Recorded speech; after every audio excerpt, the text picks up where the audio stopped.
So welcome. It's been quite a while since we've done a smaller power station test on the channel. Y'all know I like these. Y'all know I've had a good working relationship with Ecoflow.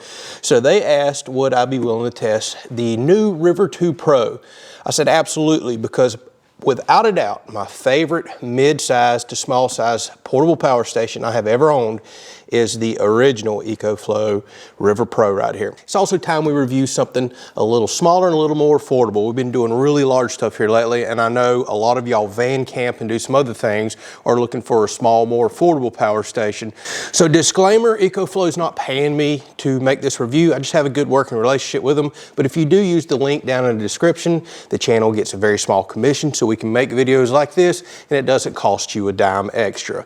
All right, so let's dive into it. We won't hold you up too long. Let's just go over the basics. Let's do some testing. That's what we do on the channel. You want to see it run, right? Let's test some appliances, ACs, things such as that. So today we're talking about this unit right here, the new River 2 Pro. Like I said, I have the original River Pro right here. It's been the most powerful and impressive mid-size portable power station I have personally ever owned. So think of the River 2 Pro right here as an upgrade, a big sibling to the River 2 Max right here, which we tested a while back. And believe it or not, this is now my wife. She has commandeered it. She uses it 5 days a week in her vehicle, and she runs like hot plates, hot lunch boxes, things like that. She actually cooks her food because she travels on the road all during the week. So a few specs, quick comparisons to the old model, and then let's dive into some testing.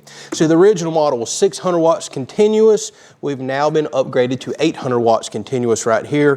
Ecoflow does offer what they call their X boost mode, but I do want to caution people, it does reduce voltage. But if you're in a bind or a situation where you really need to get something started and it's a little more than your unit can handle, you can turn on their X boost feature, which does reduce voltage, kind of like a soft start type of feature, and allow you to run much higher wattages.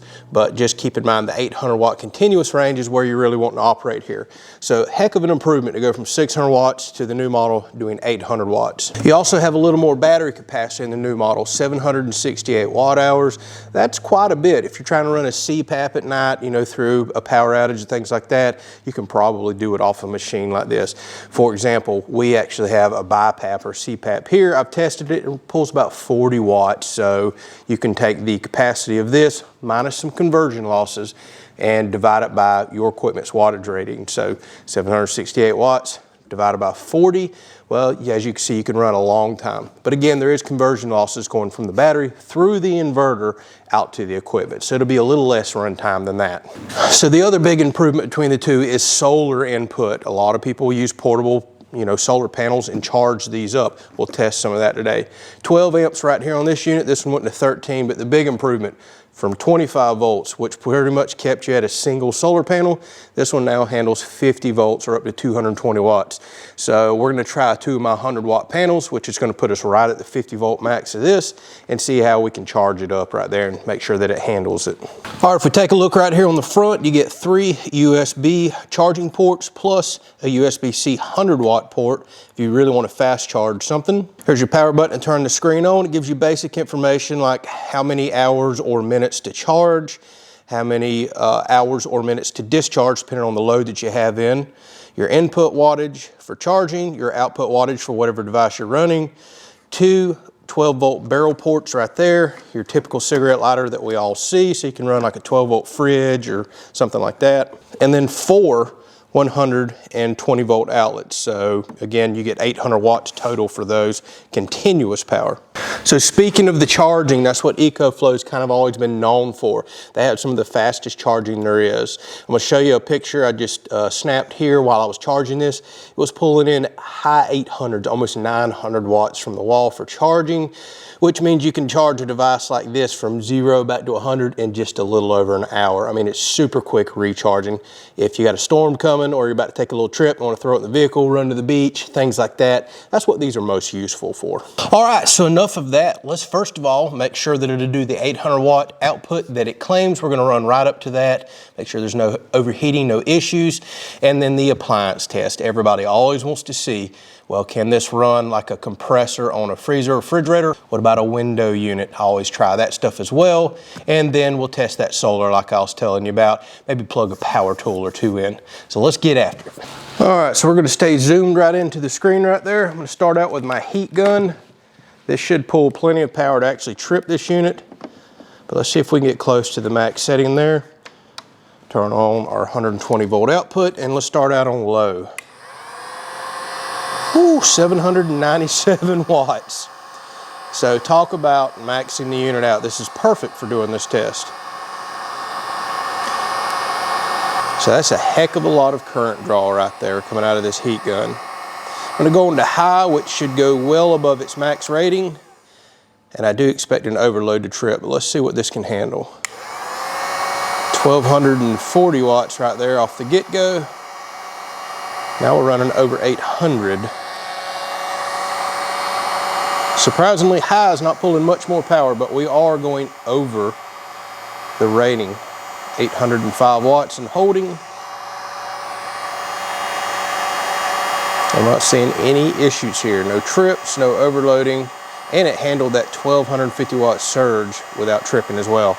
I always like to try power tools with these because I could see people having one of these thrown in the vehicle or something. Maybe you're gonna go out and demo something really quick, somewhere where there's no power available. So a Sawzall is a really good tool here. Let's see what the amperage rating of this is. 8.5 amps, and it's gonna have a heck of a surge on startup. Let's see if this can actually handle that.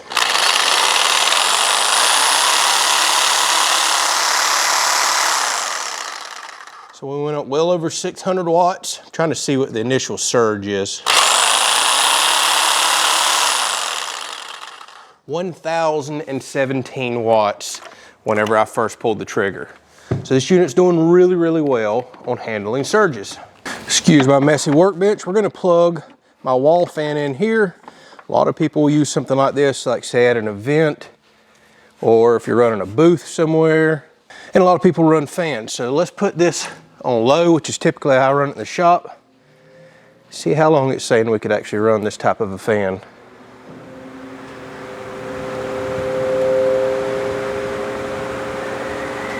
All right, so to give you a rough idea, it's saying for 6 hours, I could run this shop fan right here. So that's pretty awesome. If you were out somewhere for a day and wanted to carry and run a fan, that gives you a rough idea. So the other thing I like to check, let's put our kilowatt meter in, turn that fan back on, make sure our voltage holds nice and steady. Currently at 121 volts, and I see no change firing the fan up, and we want nice, clean power. We're holding a steady 60 hertz. That's very important for electronics and medical equipment, but battery operated devices like this are typically always nice, clean power. All right, so here we are in my shop with a 5,000 BTU window unit. This is always a popular request. People ask me to test this, and sometimes being able to run a window unit, even though it's not gonna run it for long, keep in mind the size of the device. If you could run it for a little while and cool the room off, oh my goodness, it'll keep your sanity, at least until the power company gets out there. All right, so the compressor just kicked on. I doubt y'all can hear it. Let me show you the power usage. Right now it's saying it can run this window unit for 2 hours. Keep in mind that's with the compressor engaged. It's not gonna stay engaged for very long. Then it's gonna go back to fan where it said it could run it, what was it, like 8 hours or something? So you could realistically get maybe 3+ hours out of a unit like this, depending on how much it cycles off and on. So there you go, 300 watts. It's saying 2 hours, but keep in mind with the capacity it's in this, it's probably closer to like 2 hours, 2 hours, 45 minutes, because we have 768 watt hours of capacity, minus some conversion losses. All right, so for those of y'all that have watched the channel for a while, probably the #1 request I get is try to run a freezer or refrigerator off of devices like this. This is where these are most important to me. Power outage, a lot more value in food in that freezer right there than what one of these costs. Actually about twice the value in the food. So if it can save the food, I've always felt like any sort of a generator is of a good value. Now, the problem is this big full-size refrigerator behind me, I've had a heck of a time with a lot of devices starting it. It's got such a surge in initial startup pull that it trips a lot of things. I recently just tried a 1,500 watt gas generator and it would not start this. It was close, but it wouldn't do it. And a lot of people that's watched the channel know that my deep freezer actually pulls less power than my refrigerator out here. So I've got the refrigerator plugged in. I have no idea if it's going to start this or not, because I know that the initial startup power pool of this refrigerator is actually more than 800 watts. It's in the 900 watt range, and it holds there for quite a few seconds. Now, once the compressor smooths out and all that inrush of current comes in, and to get the compressor started, well, then it goes down to only just a few hundred watts. It's very low pull. This should handle it, but I don't know if it's going to be able to get over that initial surge. All right, so I'm gonna force this on. Let's see if it'll do it.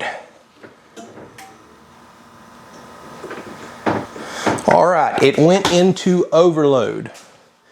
As expected, this pulls about another 150, 200 watts than this is rated for. Now, here's the one cool thing about the Ecoflow. Let's just pretend this is a critical device I really need to get started. All right, so here's the cool thing. We can go into the app for this particular unit. You can see here it is. I already have it set up, ready to go. We can go into settings and we can change all kinds of stuff on this new model. Something I couldn't do with the last model, by the way. The charging speed. So say if you're trying to charge this off a small generator, we can go actually turn the charging wattage down all the way to 100 watts up to 940. You can change your DC mode, charging levels. You can get all kinds of information in here. But one feature you can do is turn on that X boost feature that I was telling you about. Let's turn that on and let's see if this unit will actually start this now. All right, we've got that restarted. The light's back on. Let's see if it'll start this with X boost.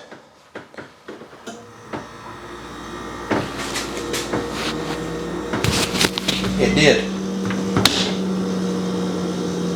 So this was able to start a refrigerator with the X boost on that a 1500 watt generator couldn't start that I tested the other day. All right, so this is where I know I'm beyond pushing the limits of what a device like this is designed to do. A 1 horsepower 120 volt well pump. I already know that it's going to pull more power than this is designed to put out, but I'm curious about that X boost feature. This is the type of situation to where I caution people.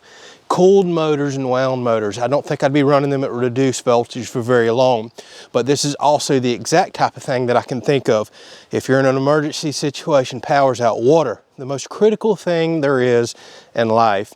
Well, I'm gonna turn on the X boost and I'm gonna get my water if I need it in a situation like that.